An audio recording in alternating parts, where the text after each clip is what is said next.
મિત્રો આખી દુનિયા સૂતી હોય અને ભારતે અડધી રાત્રે પાકિસ્તાન ઉપર એર સ્ટ્રાઇક કરી છે અને પહેલગામ ઉપર થયેલા હુમલાનો બદલો લીધો છે.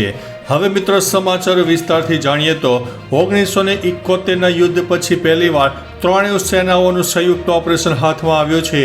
પહેલગામ આતંકવાદી હુમલાનો બદલો લેવા માટે ભારતીય સેના, વાયુસેના અને નૌકાદળે સંયુક્ત રીતે ઓપરેશન સિંદૂર શરૂ કર્યું હતું. રાત્રે પાકિસ્તાનમાં આતંકવાદી ઠેકાણાઓ ઉપર 24 મિસાઇલો છોડવામાં આવી હતી. 1971ના યુદ્ધ પછી આ પહેલી વાર છે જ્યારે ત્રણેય સેનાએ સંયુક્ત રીતે પાકિસ્તાન સામે મોટી લશ્કરી કાર્યવાહી કરી છે. મિત્રો અન્ય મહત્વના સમાચારની વાત કરીએ તો ઓપરેશન સિંદૂરને લઈને મોટા સમાચાર સામે આવી રહ્યા છે. પાકિસ્તાન પર કરેલા ભારતીય હુમલાને લઈને મોટી અપડેટ આવી છે. અહેવાલ છે કે આ હુમલામાં અંદાજિત 80થી 90થી વધુ આતંકવાદીઓ માર્યા ગયા છે. બહાવલપુર અને મુરીદકે આ બે સૌથી મોટા સ્થળે લગભગ 25થી 30 આતંકવાદીઓ માર્યા ગયા છે. ભારતીય એજન્સીઓ અન્ય આતંકવાદી છાવણીઓમાં હાજર લોકોની સંખ્યાની પુષ્ટિ કરી રહી છે. હજુ ચોક્કસ આંકડો સત્તાવાર રીતે જાહેર કરાયો નથી. મિત્રો અન્ય મહત્વના સમાચારની વાત કરીએ તો ઓપરેશન સિંદૂર નામ કેમ રખાયું? ભારતે પાકિસ્તાન સામે મોડી રાત્રે કરેલા હવાઈ હુમલાને ઓપરેશન સિંદૂર નામ આપ્યું છે. આ અંગે કહેવાઈ રહ્યું છે કે પહેલગામમાં ધર્મ પૂછીને નિર્દોષ પ્રવાસીઓને મારી નાખવામાં આવ્યા. માતાઓ અને બહેનોના સિંદૂર બરબાદ કર્યા હતા. પછી ઓપરેશન સિંદૂર શરૂ કરાયું અને સેના, નૌકાદળ અને વાયુસેનાએ 9 સ્થળોએ હુમલા કર્યા હતા. ભારત હવે આતંકવાદને સહન કરશે નહીં. ભારતે સાબિત કર્યું છે કે તે બદલો લઈને રહે છે. મિત્રો અન્ય મહત્વના સમાચારની વાત કરીએ તો પહેલગામ આતંકવાદી હુમલામાં માર્યા ગયા શુભમ ત્રિવેદીની પત્નીએ ઓપરેશન સિંદૂર ઉપર પ્રતિક્રિયા આપી છે. તેમણે કહ્યું છે કે હું વડાપ્રધાન મોદીની ખૂબ આભારી છું. તેમણે મારા પતિના મૃત્યુનો બદલો લીધો છે અને જે રીતે તેમણે પાકિસ્તાન ઉપર પ્રતિક્રિયા આપી છે તેનાથી અમારો આત્મવિશ્વાસ જળવાઈ રહ્યો છે. આ મારા પતિને સાચી શ્રદ્ધાંજલિ છે.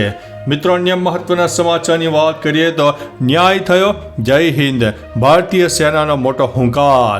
પહેલગામ ઉપર થયેલા આતંકવાદી હુમલાના જવાબમાં ભારતે આતંકવાદીઓ સામે ઓપરેશન સિંદૂર શરૂ કર્યું અને POK અને પાકિસ્તાનમાં 9 આતંકવાદી ઠેકાણા ઉપર હવાઈ હુમલા કર્યા. આ હવાઈ હુમલા પછી ભારતીય સેનાએ એક્સ ઉપર લખ્યું છે કે ન્યાય થયો, જય હિન્દ. આ ઉપરાંત સંરક્ષણ પ્રધાન રાજનાથ સિંહે પણ એક્સ ઉપર લખ્યું છે કે ભારત માતા કી જય.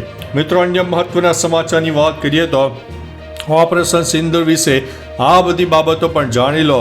ફક્ત આતંકવાદીઓના ઠેકાણાઓને ખાસ ચોકસાઈવાળા શસ્ત્રોથી નિશાન બનાવવામાં આવ્યા હતા. RAWના ટાર્ગેટને ઓળખ્યા. 9 લક્ષ્યો પર 25 મિસાઇલો છોડાઈ હતી. જૈશે લશ્કર અને હિઝબુલના ઠેકાણાઓને નાશ કરાયો છે. બહાવલપુરમાં 2 આતંકવાદી ઠેકાણાઓને નાશ કરાયો છે. જૈશનું હેડક્વાર્ટર મરકઝ એ સુબાનલા નષ્ટ થયું છે. ગોલપોર, ચકચમરુ, કોટલી, ભીંબર, મુજરાફાબાદ, સિયાલકોટ, બહાવલપુર અને મુરી કેદમાં હુમલો કરાયો છે. મિત્રો અન્ય મહત્વના સમાચારની વાત કરીએ તો PM મોદીએ આખી રાત ઓપરેશન સિંદૂર ઉપર નજર રાખી. PM મોદી ઓપરેશન સિંદૂર ઉપર નજર રાખી રહ્યા હતા. PM મોદી શરૂઆતથી જ આખી રાત દરમિયાન ઓપરેશનનું નિરીક્ષણ કરતા રહ્યા. PM મોદી નિવાસસ્થાનેથી સમગ્ર કામગીરી ઉપર નજર રાખી રહ્યા હતા. તો બીજી તરફ NSA અજીત ડોભાલ પણ PM મોદીને ઓપરેશન સંબંધિત માહિતી પણ આપી રહ્યા હતા. PM મોદીએ ભારતીયોને કરેલો વાયદો નિભાવ્યો છે. મિત્રો અન્ય મહત્વના સમાચારની વાત કરીએ તો ભારતે પાકિસ્તાનથી લીધો છે મોટો બદલો. પહેલગામ હુમલાના 15 દિવસ પછી ભારતે મોડી રાત્રે પાકિસ્તાન અને POKમાં 9 આતંકવાદી ઠેકાણાઓ પર હવાઈ હુમલો કર્યો છે. આ હુમલાનો વિડીયો પણ સામે આવ્યો છે. સૂત્રોના જણાવ્યા અનુસાર આ હવાઈ હુમલામાં 30થી વધુ લોકોના મોત થયા છે. મિત્રો અન્ય મહત્વના સમાચારની વાત કરીએ તો ઓપરેશન સિંદૂરની મહત્વની અપડેટ. રક્ષા મંત્રી રાજનાથ સિંહે ત્રણેય સેના પ્રમુખો સાથે વાત કરી. પાકિસ્તાન સરહદી વિસ્તારોમાં હાઈ એલર્ટ. પઠાણકોટમાં 72 કલાક માટે શાળાઓ બંધ. પાકિસ્તાનનું હવાઈ ક્ષેત્ર હાલ બંધ. એક પણ ફ્લાઇટ ઉડાન ન ભરી. શ્રીનગર એરપોર્ટ ઉપરથી ફ્લાઇટ રદ થતાં વાયુસેનાએ નિયંત્રણ સંભાળ્યું છે. મિત્રો, અન્ય મહત્વના સમાચારની વાત કરીએ તો ઓપરેશન સિંદૂર પછી હાઈ એલર્ટ આપવામાં આવ્યું છે.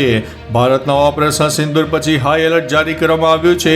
જણાવી દઈએ કે પાકિસ્તાનની સરહદે આવેલા તમામ જિલ્લાઓ સહિત હરિયાણા અને પંજાબના એરબેઝ પર હાઈ એલર્ટ જારી કરવામાં આવ્યું છે.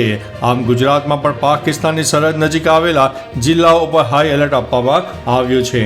મિત્રો, અન્ય મહત્વના સમાચારની વાત કરીએ તો અહીં શાળાઓ અને કોલેજો પણ બંધ રખાઈ છે. ફ્લાઇટ્સ પણ રદ કરવામાં આવી છે.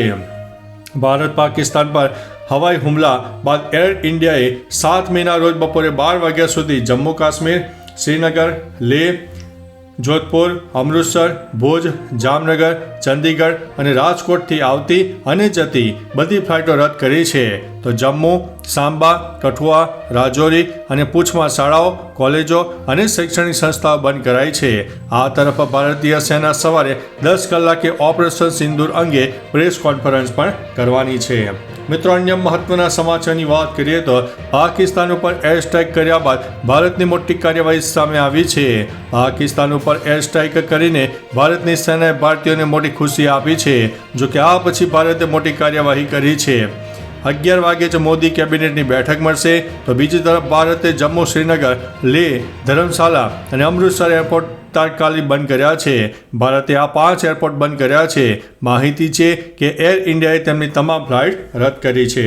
મિત્રો, અન્ય મહત્વના સમાચારની વાત કરીએ તો ભારતની પાકિસ્તાન ઉપર એર સ્ટ્રાઇક 7 મેના રોજ ભારતે પાકિસ્તાન ઉપર એર સ્ટ્રાઇક કરી છે. જેમાં 9 આતંકવાદી અડ્ડાઓ પર હુમલો કરવામાં આવ્યો છે. આમાં 30થી વધુ લોકોના મોત થયા છે. આ ઓપરેશનને સિંદૂર નામ આપવામાં આવ્યું હતું. આમ ભારતે 22 એપ્રિલના રોજ થયેલા પહેલગામ હુમલાનો બદલો લીધો છે. ઓપરેશન હેઠળ લક્ષ્યાંકિત 9 સ્થળોમાંથી 5 POKમાં છે, જ્યારે 4 પાકિસ્તાનમાં છે. સેનાના 3 દળોએ સંયુક્ત રીતે આ ઓપરેશન પાર પાડ્યું હતું. તો ચાલો મિત્રો, ફરીથી દેશ અને દુનિયાના સુપરફાસ્ટ સમાચાર લઈને મળતા રહીશો. ત્યાં સુધી અમને રજા આપશો. નમસ્તે.